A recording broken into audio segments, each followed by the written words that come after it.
হয়ে গেছে। তো কষ্ট করে একটা ছেলে পটাইছিলাম, সেটাও চলে গেছে। সবাই কি আর সজলের মতো যে পটানোর আগেই পটে যায়?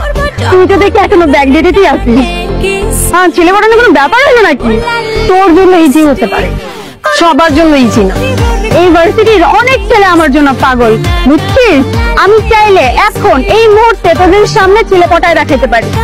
দেখ মামা, ভাও পেঁচাল বাদ দিয়ে পারলে এখনই পটায় রাখ। ঠিক আছে, বল কাকে পটাবো? যাকে বলবি তাকে পটায় দেখাবো।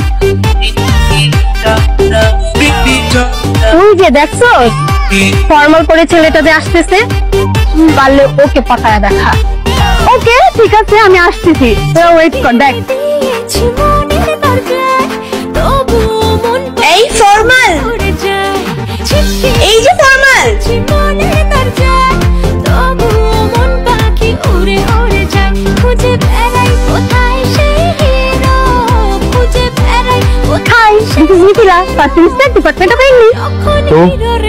আমি কি করবো?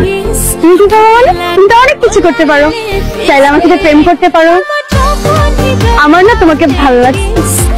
আমি ভাবতাম যে ইউনিভার্সিটিটা অনেক রেপুটেটেড, অনেক ভালো, কিন্তু এখন দেখতেছি যে এটা একটা রিহ্যাব সেন্টার।